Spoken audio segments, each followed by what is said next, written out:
আপনাদের মাঝে নিয়ে আসলাম আবারও হযরত মুহাম্মদ সাল্লাল্লাহু আলাইহি সাল্লামের গল্প।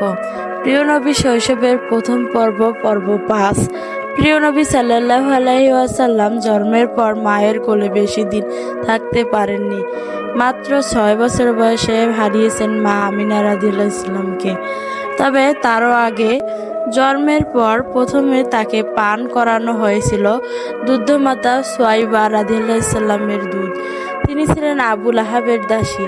তারপর আরবের রেওয়াজ অনুযায়ী তাকে পল্লী এলাকায় বিশুদ্ধ বাতাসে বড় করার জন্য পাঠানো হয়।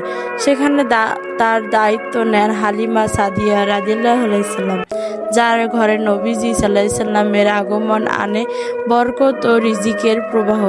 হালিমা রাদিয়াল্লাহু সাল্লামের শুকনো উটনীর দুধ বাড়ে, দুর্বল গাধা দ্রুত ছুটে চলে। পরিবার অবাক হয়, এমন শান্তশিষ্ট শিশু যে আকাশের বরকত নিয়ে এসেছে। ৩ বছর পর নবীজি সাল্লাল্লাহু আলাইহি সাল্লামকে আবার মা আমিনার কাছে ফিরিয়ে আনা হয়। তখনও তিনি জানত না এই শিশু একদিন গোটা মানব জাতির জন্য হবে রহমাতুল লিল আলামিন। গ্রামের প্রয়োজনীয় পণ্য পেজের পক্ষ থেকে প্রিয় নবীর কাহিনী ছড়িয়ে পড়ুক হৃদয়ে হৃদয়ে।